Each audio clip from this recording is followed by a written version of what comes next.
d'Ouzbek Erika, le podcast qui explore le futur.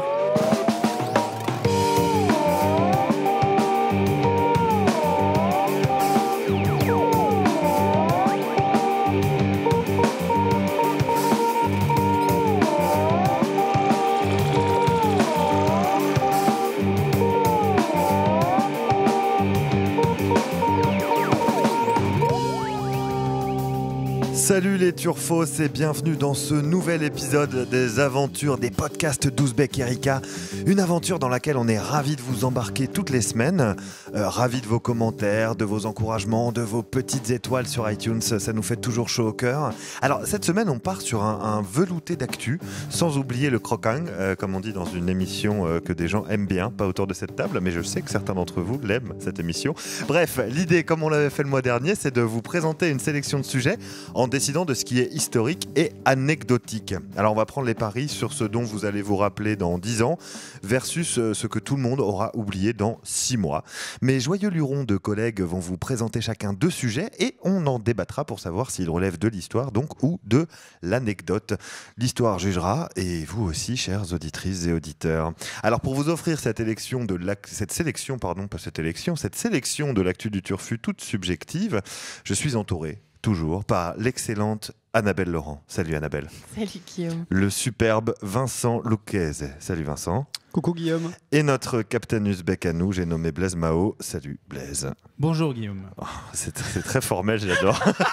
Bonjour. Arrête les conneries. Bonjour. Cours aux familiarités. Tiens-toi un peu. Voilà, alors on va rentrer dans le vif du sujet avec un thème cher à Benoît Hamon et à un certain nombre d'autres personnes, dont un cofondateur de Facebook. Alors je ne sais pas combien ils sont, parce que beaucoup de gens sont cofondateurs de Facebook, c'est particulier. C'est Annabelle qui va nous parler de ça.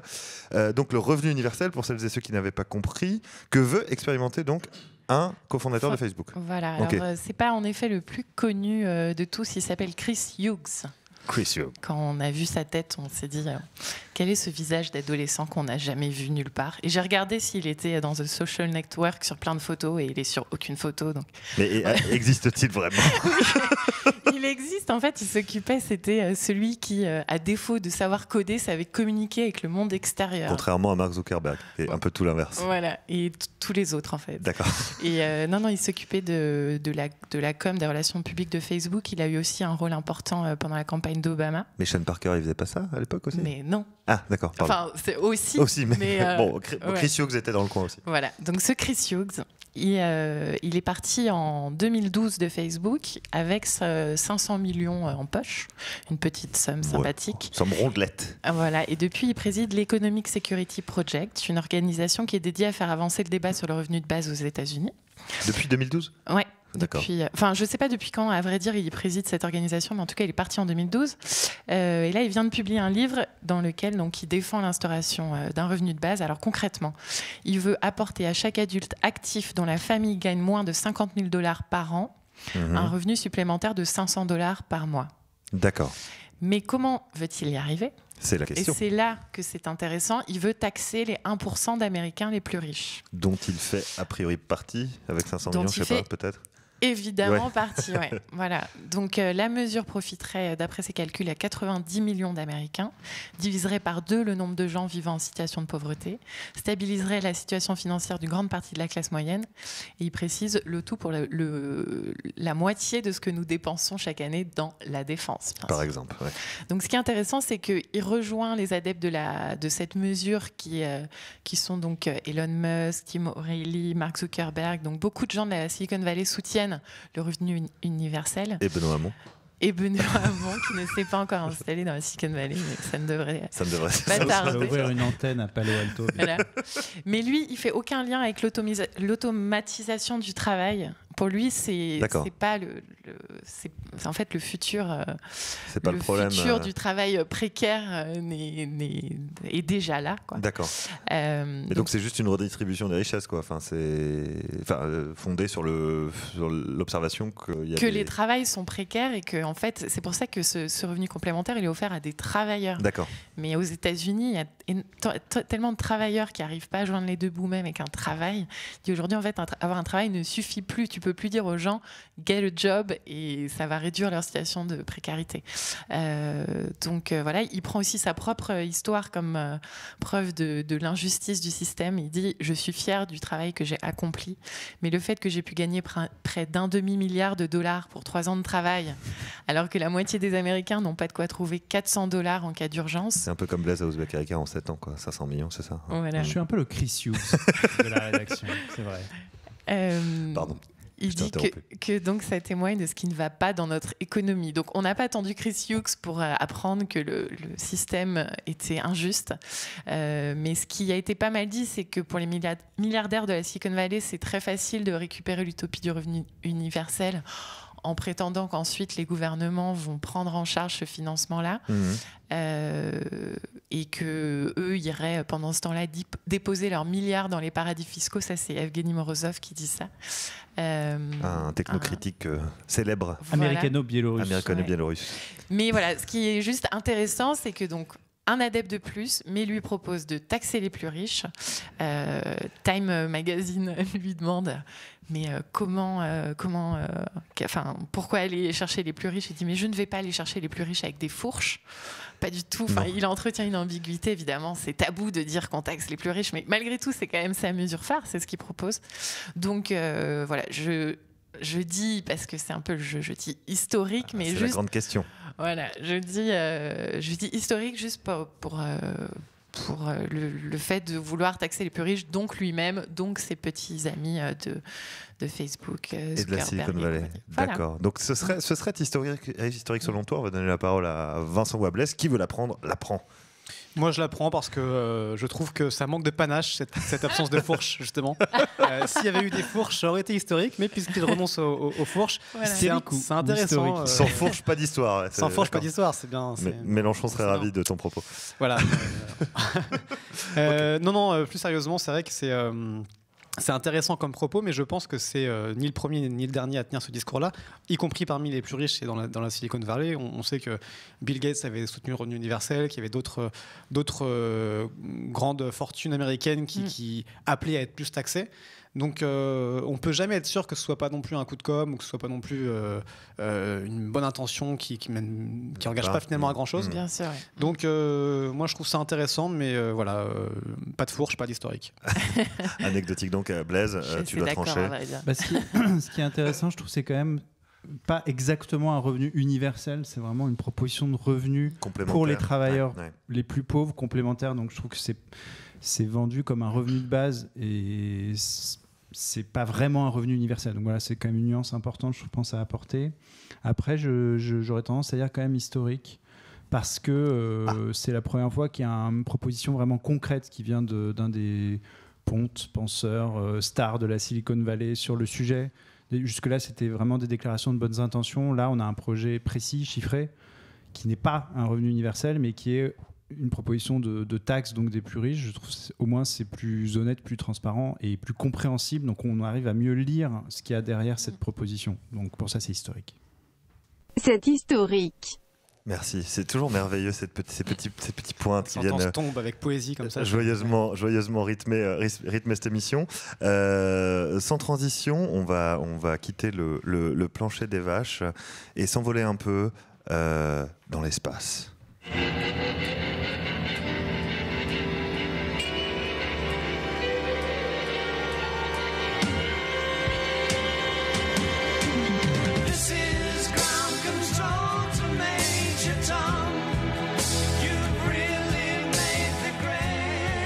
Merci à Elon Musk qui nous permet de passer un peu de David Bowie.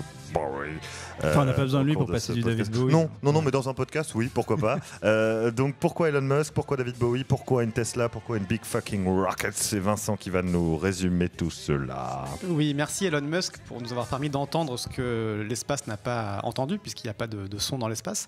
Mais la musique était diffusée dans la Tesla d'Elon Musk, qui a été envoyée hors de l'orbite terrestre le 6 février lors du lancement de la Falcon Heavy, la fusée d'Elon Musk. Ce mois a commencé de manière sur les chapeaux de roue. Exactement, sur les chapeaux de fusée même. Et de roues, puisqu'il y avait aussi la puisqu'il y avait Tesla, dis donc, ça y est quoi. Voilà. c'est compliqué de garder le fil avec ces blagounettes. Pardon, excuse-moi, je fais un peu exprès. Oui, j'imagine. Mais voilà, donc en tout cas, c'était une très belle démonstration de force de SpaceX, l'entreprise aérospatiale d'Elon Musk, qui a fait d'une pierre deux coups, puisqu'il a utilisé sa Tesla et SpaceX dans la même opération. Il y a beaucoup de gens qui ont critiqué tout ça en disant que c'était n'importe quoi d'envoyer une Tesla, que c'était infantile, que c'était de la pollution spatiale, tout ça, alors qu'en fait, pas du tout. En fait, c'est historique et je défends là le point de vue de notre confrère et collègue Noureddin Benazdia qui a fait un article sur Uzbek Erika pour défendre cette initiative. Parce que n'en déplaise aux haters du milliardaire, plusieurs éléments font de cette première quelque chose d'historique. D'abord, la Falcon Heavy est le plus gros lanceur du monde en activité. C'est la fameuse Big Fucking Rocket, c'est ça qui... Alors non, les Big Fucking Rockets, c'était le projet pour envoyer les gens entre New York et Paris en une demi-heure, de faire des trajets. Il me semble que c'est plutôt ça. Okay. C'est quand même une Big Fucking Rocket. Elle est quand même bien grosse, quoi. Another Big Fucking Rocket, mais il y a le haut en plus. En tout cas, c'est alors la plus importante fusée, la plus grosse fusée aujourd'hui, pas de l'histoire, parce qu'il y avait quand même la Saturn V, le lanceur Apollo, qui était encore plus gros. Mais en termes de charge utile, c'est aujourd'hui sur le marché la fusée la plus importante, la plus grosse, qui a donc permis de lancer d'énormes charges. Et pour tester cette charge utile, alors d'habitude, ce que font les fusées, c'est qu'ils mettent une espèce d'énorme bout de béton à l'intérieur de la coiffe de la fusée, ce qui est complètement débile. Et pourquoi pas, à la place d'un bloc de béton, mettre une belle Tesla rouge décapotable. C'est pas moins sensé et ça coûte pas plus cher. Quand on a déjà la Tesla, évidemment. Quand on est patron de l'entreprise. À propos de ça, Elon Musk a déclaré « C'est un peu idiot et drôle, mais les choses idiotes et drôles sont importantes ». Et c'est une belle déclaration philosophique. Il faut rêver plus grand, comme dirait Blaise Mao. Et le PSG. Et le PSG à travers Blaise Mao. C'est pas moi, c'est le PSG. En tout cas, que l'espace soit plus fun et soit une source d'inspiration, que ça puisse déclencher des vocations chez les nouvelles générations, c'est important. Ne serait-ce que parce que l'espace peut être une source salvatrice de métaux rares, comme on le verra la semaine prochaine dans le prochain podcast. Oh, le teasing. Là, je tease de façon incroyable. Oh, c'est super, Vincent, bravo. Voilà, donc c'est une des raisons qui font de ce lancement un événement historique. Il y en a une autre. C'est encore d'un point de vue d'image, mais c'est aussi important, c'est l'incroyable atterrissage simultané des deux. Alors deux des trois étages ont pu atterrir en même temps. Un troisième a été perdu.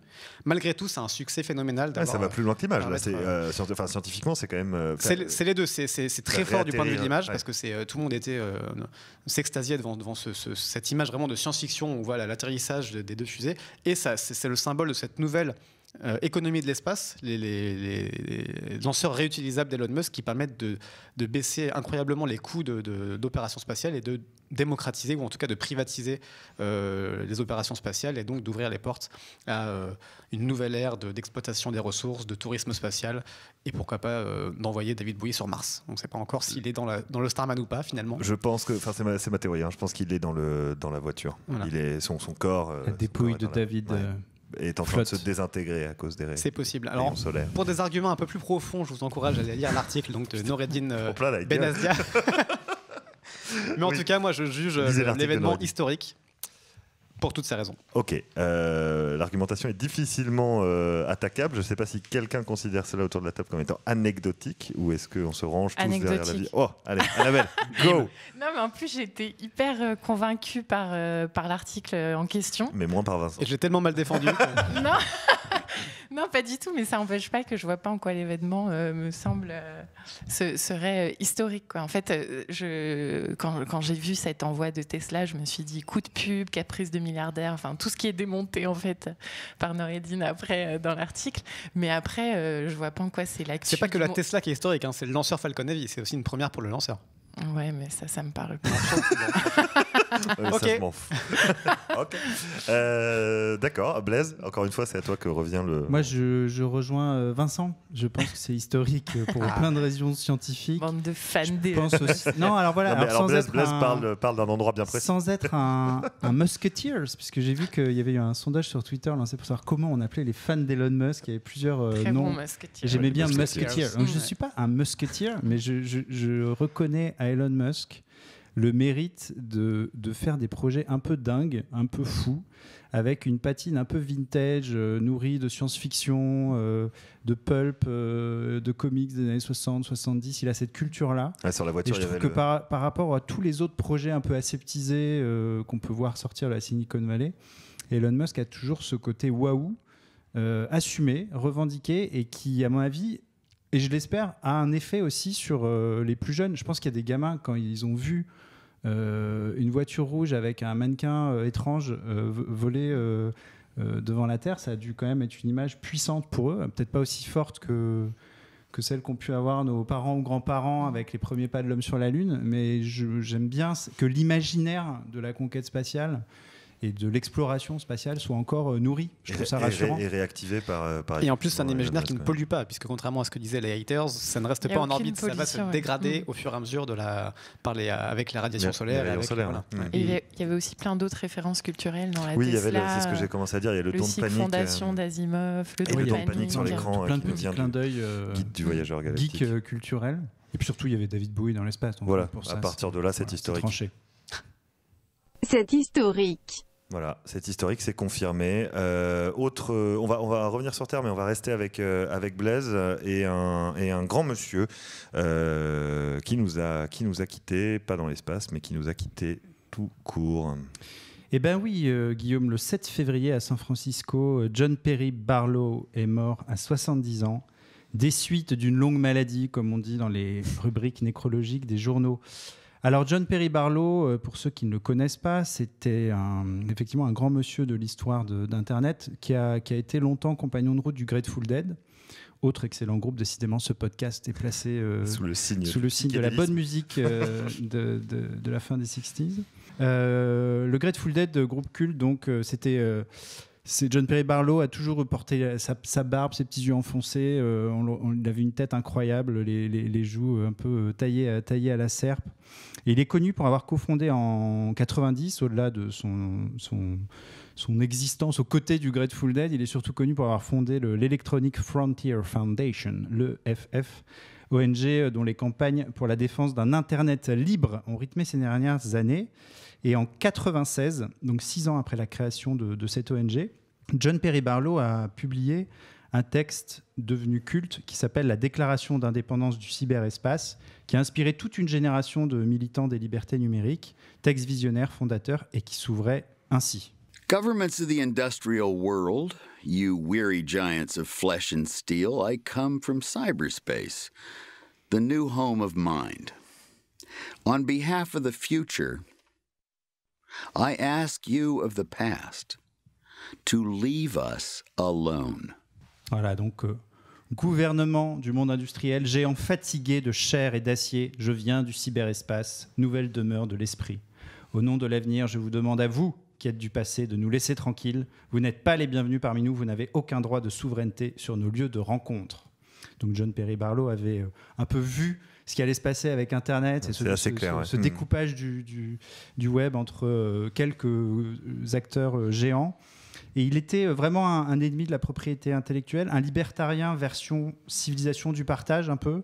Et il a lutté vraiment sans relâche donc, contre le dévoiement d'Internet qu'il considérait comme un espace de liberté absolue. Et qu'est-ce qu'on peut dire d'autre ? Peut-être citer Cindy Cohn, qui est j'ai pas dit Cindy Cohn, hein, c'est Cindy Cohn, c'est C-O-H-N. Trop tard. C'est son nom de famille. L'actuelle directrice donc, de l'EFF, l'Electronic Frontier Foundation, qui est toujours très active. Qui a rendu hommage au fondateur en disant ceci: il n'est pas exagéré d'affirmer que l'Internet que nous connaissons tous et que nous aimons existe et se développe grâce à la vision et au leadership de John Perry Barlow. Il a toujours considéré Internet comme un espace de liberté, on l'a dit, dans lequel des voix réduites au silence pouvaient trouver à qui parler et se connecter. Donc pour toutes ces raisons, la disparition de M. John Perry Barlow, qui en plus a un nom incroyable, Perry Barlow, un nom, une tête, est évidemment un événement historique. Je ne peux que souscrire à cette conclusion. Et mes petits camarades, je crois que ça ne fera pas débat. Est-ce qu'on fait débat sur la mort d'un homme ?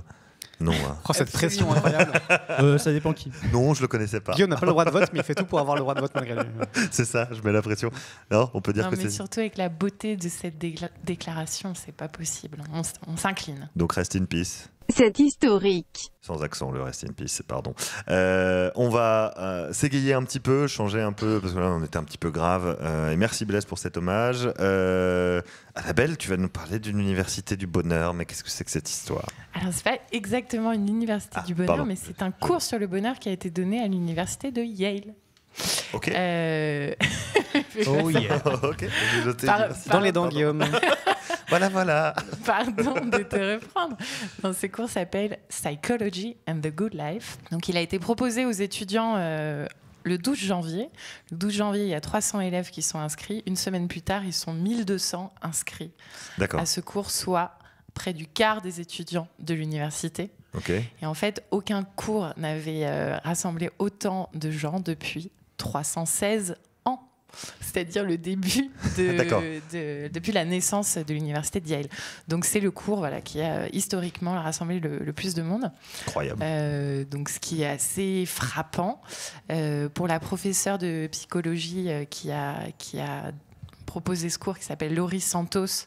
Le succès s'explique assez simplement en fait par le fait que les étudiants sont eux-mêmes souvent en état de détresse, chronique. Mais elle précise quand même que selon un dernier rapport de 2013, la moitié des étudiants de Yale sollicitent des soins en santé mentale pendant leur scolarité, ce qui est quand même... la moitié La moitié, okay. Voilà. Et un des étudiants dit oui, la plupart d'entre nous sommes anxieux, stressés, malheureux. Voilà, donc ça pourrait être une façon d'interpréter... En fait, c'est une thérapie collective, c'est ça ?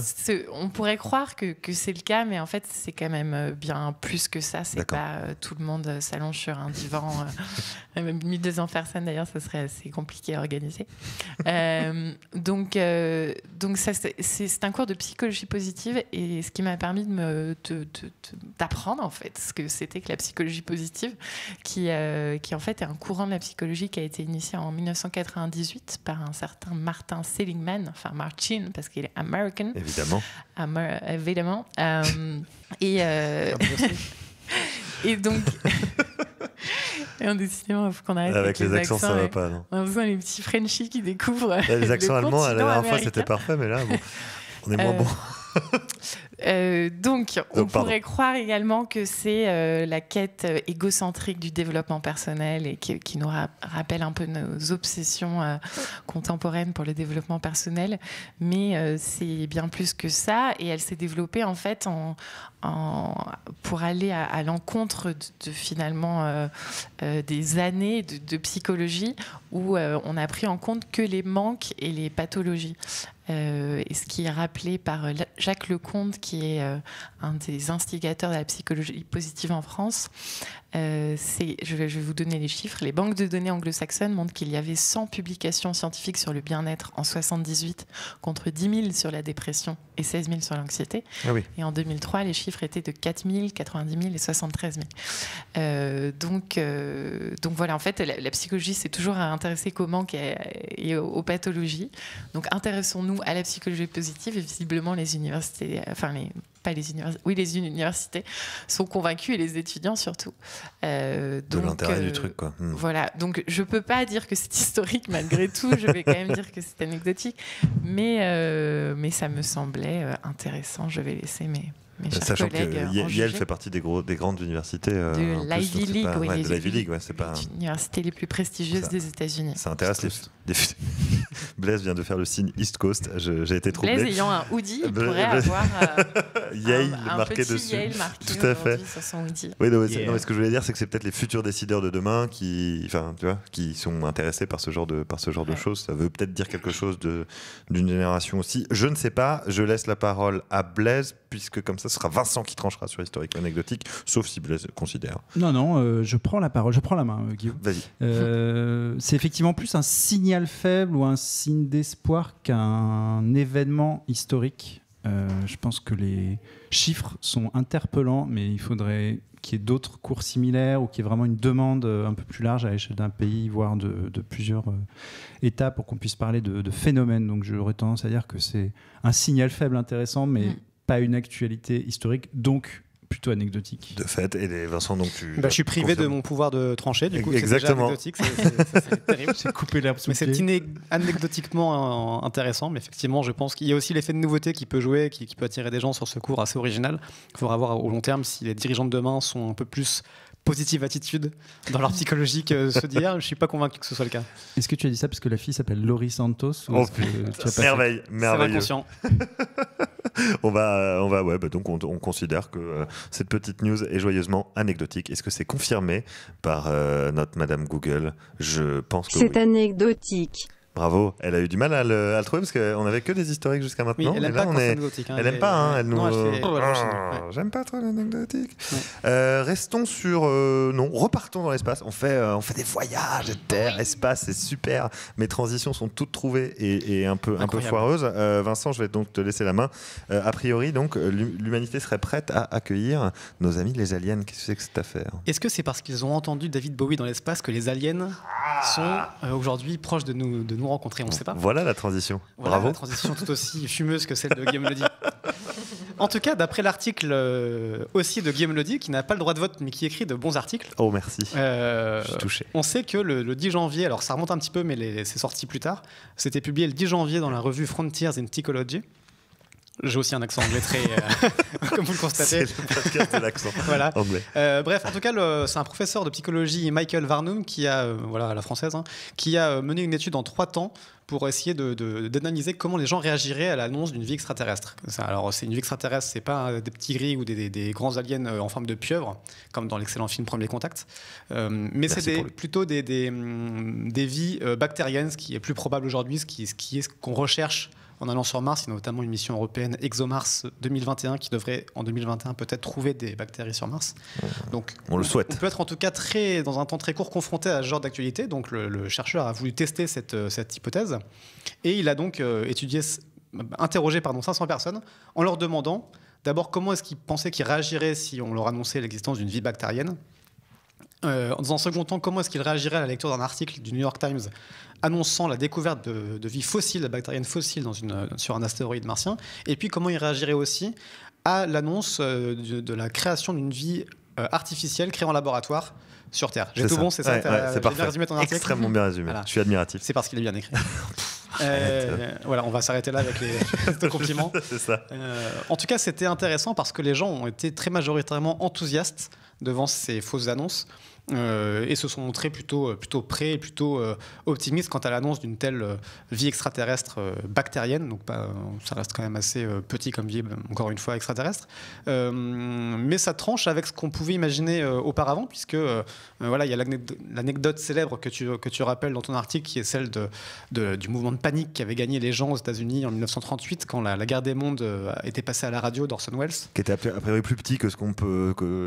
Voilà, la légende, c'est devenu une légende, mais il y a quand même eu des petits mouvements de panique. En tout cas, ce qu'on pouvait, même dans l'imaginaire collectif, on a l'impression que les gens paniqueraient complètement. Alors, bon, c'était une invasion extraterrestre, c'était pas une bactérie sur un fossile. Il y a plus de raisons de paniquer, effectivement. C'était pas non plus la même échelle. Mais malgré tout, on peut penser que l'humanité a gagné en maturité par rapport aux sujets spatiaux et par rapport à l'exobiologie, ce qu'on appelle l'exobiologie, donc la recherche de vie extraterrestre. Donc, dans ce sens-là, c'est assez historique. Malgré tout, je pense que c'est anecdotique parce que, comme tu le soulignes dans ton excellent article, arrête. Cette étude n'est pas non plus... C'est une étude qui a quand même beaucoup de limites, en fait. D'abord, 500 personnes interrogées, c'est pas énorme comme cohorte et c'est pas non plus très forcément représentatif. C'est assez faible. Et ensuite, c'est une cohorte américaine et les États-Unis, en un sens heureusement, ne représentent pas du tout non plus ce que pense l'humanité. Et puis enfin, c'est surtout des gens qui ont répondu en échange d'argent. Donc ils gagnaient $1 par questionnaire. Donc ça fait beaucoup de limites pour cette étude, qui dit quelque chose de peut-être d'une impression d'optimisme face à la vie alien, mais ça reste pas du tout forcément très représentatif, en tout cas comme échantillon de l'humanité. Et ça reste à confirmer, oui. Donc dans d'autres études, ce que disent d'ailleurs les scientifiques à la fin de leur étude, ils disent en fait, on a fait ça, on a testé une hypothèse, ça reste à confirmer. Il faudrait que la science mais ce qui est intéressant, c'est plutôt finalement le fait que des chercheurs posent la question, puisque ça montre bien qu'on est proche de ces découvertes-là. En fait, je vous parlais d'ExoMars 2021. Il y a aussi un autre papier qu'on vient de publier sur le fait que des chercheurs dans un désert chilien aient trouvé des bactéries dans des conditions similaires à celles qu'on pense être valables sur Mars. Donc disons que les faisceaux se convergent pour la découverte de vie bactérienne sur Mars. Donc c'est peut-être qu'un jour ce ne sera plus de la fiction d'ici peu. Donc comme disait Blaise, c'est plutôt un signal faible, mais pas franchement un événement historique. Sur voilà. Ça annonce un historique futur pour le podcast 59 de Zoé Carica. Quel teasing. Donc c'est anecdotique pour toi. Annabelle, Blaise, quelqu'un a quelque chose à rajouter? Moi je trouve intéressant qu'une telle étude soit menée. Et l'idée d'une progression de la panique générale de 1938 à la sérénité totale aujourd'hui, c'est intéressant également. Après, moi, si on m'annonce qu'il y a une vie microbienne extraterrestre, je pense que ma vie continuera. Donc, mais déjà, t'aimes pas les Tesla rouges dans l'espace, donc forcément, par contre, là, il y a une cohérence. J'aime bien les Tesla rouges, c'est Falcon. Mais pas dans l'espace. Dans ton garage. Dame. Donc, en fait, je suis pas très étonnée par les résultats qui est obtenu. Quoi. Ça t'a pas surpris. Que les gens ne soient pas en panique à l'annonce d'une vie microbienne extraterrestre ne me surprend pas beaucoup. Donc, pour cela, je dirais anecdotique. Très bien. Blaise, tu confirmes, tu infirmes? Il y a microbes et microbes quand même. Mais oui, je confirme. Je pense que c'est une démarche intéressante, mais il y a beaucoup de biais et de limites que Vincent a bien énumérées. Et toi, dans ton excellent article. Donc, trop de biais. Nous, on essaie quand même toujours de... Il faut vraiment regarder dès qu'on parle d'une étude, il faut vraiment regarder les biais. Il y a eu beaucoup d'histoires. Il y avait eu notamment ce chercheur de Stanford qui avait fait une étude sur les réseaux sociaux pour trouver l'orientation sexuelle des personnes à partir de simples photos. On s'était rendu compte que l'étude était hyper biaisée quand on avait creusé. Nous, on essaie de Icebeck de prendre soin quand même de toujours regarder, ou au moins si on communique sur ces infos-là, de bien préciser que c'est des cohortes minuscules, ce qui n'empêche pas que la question ou l'étude soit quand même intéressante et donc à traiter. Un conseil pour les étudiantes et étudiants en journalisme qui nous écoutent. Voilà, c'était le petit conseil du professeur Mao. C'est anecdotique. Ok, donc c'est équilibré, hein. On a plusieurs historiques, plusieurs anecdotiques, on est bien. Et le dernier sujet de notre débat du jour va nous être présenté par Blaise. Je ne sais absolument pas quoi en penser. Je vais te laisser nous présenter tout ça. On parle de maisons closes et de poupées sexuelles. Et de poupées robotiques sexuelles, exactement. Alors, formidable. Bon, les maisons closes en France sont fermées depuis 1946. Mais une entreprise, dont je vais taire le nom pour ne pas lui faire trop de publicité, a trouvé le moyen de contourner cette interdiction et d'ouvrir dans le 14e arrondissement de Paris une maison close d'un genre un peu particulier, puisqu'il s'agit de mettre à disposition des clients des poupées en silicone. Donc voilà ce qu'on peut lire sur le site, que vous soyez seul ou en couple. Rien de plus simple pour accéder à notre service. Vous sélectionnez votre doll préféré, vous choisissez l'heure de votre prestation et vous pourrez ensuite bénéficier de votre doll sur Paris, directement sur le lieu mis à votre disposition. Bénéficier de votre doll, c'est le terme. Voilà, c'est le terme technique. Il y a d'autres termes assez techniques dont je vais parler qui sont intéressants. Déjà, il faut compter 89 € la session d'une heure. Donc, c'est un business quand même assez... Je sais pas, j'ai pas d'éléments de comparaison en fait. Je sais pas. Moi non plus, mais ça m'a paru un chiffre plutôt élevé. Sachant que la maison close propose aussi de louer les services d'une poupée chez soi pour 250 €. Donc il y a une option à domicile, livraison à domicile. C'est Uber Eats mais version sex doll. Voilà, c'est une autre hit quoi.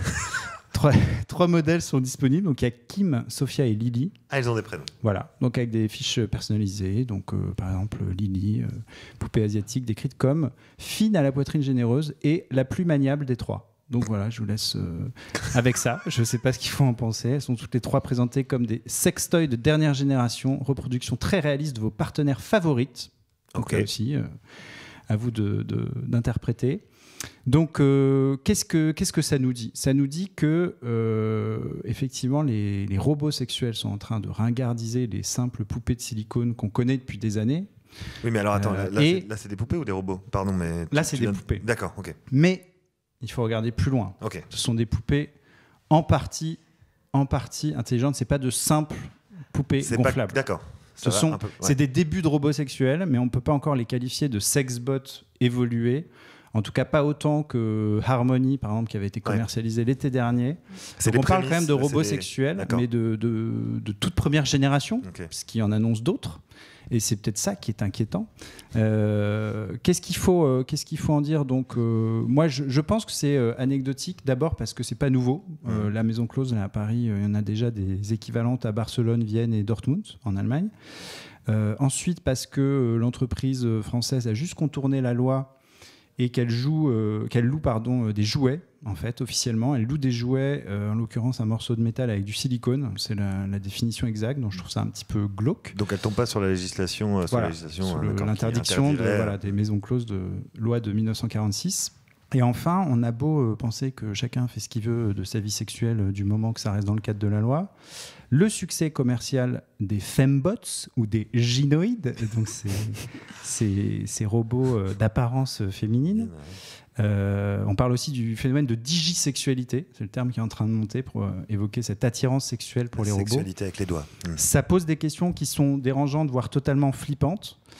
Par exemple, on avait fait Annabelle Laurent, excellente journaliste, qui est autour de cette table. On avait fait un article l'été dernier pour évoquer, suite à un rapport publié sur la question, évoquer notamment Roxy Gold, un robot conçu donc en 2017 qui pouvait être programmé pour devenir, je cite, Frigide Farah, qui était donc une robot qui, si on la touchait un peu trop, n'appréciait pas les avances. Donc là, on arrive quand même sur le terrain d'une sorte de simulation de viol qui est légèrement glauque. Il y avait aussi encore un projet encore plus fou d'un japonais qui voulait commercialiser ça pour les pédophiles. Sous-entendu, ça permettrait de les canaliser et donc on sera plus tranquille comme ça. C'est très compliqué de savoir ce qu'ils en pensaient. Ce qui est sûr, c'est que les premiers modèles se vendent apparemment. Les premiers modèles qui ont été commercialisés se vendent. Là, la maison close, elle vient d'ouvrir, donc c'est encore trop tôt pour savoir, si ça a du succès pour ou avoir pas. un bilan chiffré. Ça a du succès dans les médias. Il y a eu plein de reportages. Ouais, voilà. Alors nous, par exemple, on a fait le choix de ne pas le traiter. Uzbek Erika, moi, ça me dérange un peu de faire la publicité de ce genre de commerce-là. Et donc, c'est pour ça que je consacre une chronique entière au sujet. Donc c'est totalement contradictoire, mais en prenant soin de ne citer ni le nom du créateur de ça, ni la quand même le 14e arrondissement, au cas où. Mais voilà. Et ça, lui-même n'en dit non, mais pas disons plus, qu'au début, il y a un côté ricanant quand on parle de ce sujet-là. Et en fait, quand on creuse, et c'était ça qui avait été un peu troublant quand on avait fait le papier sur ce rapport sur les robots sexuels, bots, c'était effectivement que ça pose des questions beaucoup plus bizarres, beaucoup plus flippantes. Et il n'y a pas de modèle masculin dans cette maison. Et c'est ça qui est intéressant. Voilà. Donc ça aussi, ce fameux rapport disait que 2/3 des hommes sont favorables à ce qu'il y ait des femmes robots sexuels. Par contre, seulement 1/3 des femmes seraient partantes pour avoir des robots sexuels hommes. Donc il n'y a pas aujourd'hui, à ma connaissance, d'offre commerciale de robots hommes. Peut-être que je me trompe, peut-être que des Japonais sont déjà en train d'inventer ça pour... Et pour cette maison close en particulier, je crois qu'ils bossent sur des poupées hommes pour bientôt. Ah, d'accord. Très bien. Voilà. Un très bon complément d'information. Et pour l'instant, il dit qu'il n'a eu que des clients hommes et des couples. D'accord. Ah oui, donc quand il y a des femmes, elles viennent profiter du robot sexuel féminin, c'est ça ? Enfin, en couple, voilà. Quoi qu'il arrive. Ou juste regarder. Ou juste, jeter un œil. Qu'est-ce que ça peut te faire Mais rien, absolument pas. Je me pose la question, tout va bien. Bref, anecdotique. Donc c'est anecdotique pour toi. Annabelle, puisque tu avais la parole, je te la rends. Anecdotique également, je rejoins Blaise sur ce qui est beaucoup plus flippant, c'est la Frigide Farah programmée pour être réticente. Mais je crois que c'est vraiment le mot, réticente, les poupées infantiles, voilà. Donc cette maison close qui a eu beaucoup en effet de publicité médiatique. Je sais pas, je m'en inquiète pas énormément. Ouais, on va pas s'éterniser, c'est anecdotique. Ok. Vincent ? Oui, moi comme d'habitude, mon avis ne compte plus puisqu'il y a déjà deux anecdotiques, donc je ne sais pas pourquoi je parle. Mais je vais quand même dire historique pour le plaisir d'embêter. Voilà. Je pense que la maison close en elle-même n'est pas historique, mais le phénomène est historique parce que c'est voué à se développer. On sait quel est le poids de la pornographie sur le web. Dans le flux global du web. C'est dans les règles d'Internet. C'est une part énorme du web. Voilà, que ce soit pornographie ou armée, généralement, c'est les deux secteurs niveau technologie qui portent le reste du marché. Donc en termes de robotique, les robots sexuels sont voués, je pense, à un bel avenir. Et puis, quant au débat moral, c'est très compliqué à juger. Mais en tout cas, le mouvement, je pense, annonce beaucoup de développement de ce genre de maison close. Et donc peut-être que ce serait une première qui restera comme la première d'une longue série. D'accord. Eh ben, merci Vincent, mais on a tranché. C'est anecdotique. Oui, comme d'hab. Ça a été tranché. Vincent est très frustré à la fin de ce podcast. Désolé pour toi. Merci à vous toutes et tous de nous avoir écoutés. On revient très vite. On a une production hebdomadaire incroyable. Je tenais à vous remercier, vous trois autour de la table, parce que je suis très content de faire tout ça avec vous toutes les semaines et de vous prendre sur votre temps de travail. Car contrairement à ce que vous pourrez penser, chères auditrices et auditeurs, nous ne sommes pas alcoolisés, donc on fait ça sur notre temps de travail. Et merci Merci encore à toutes et à tous de nous écouter. N'hésitez pas à nous mettre des commentaires. On les lit, contrairement à ce que vous pouvez penser. Et on revient très vite et très bientôt dans la joie et la bonne humeur. À bientôt.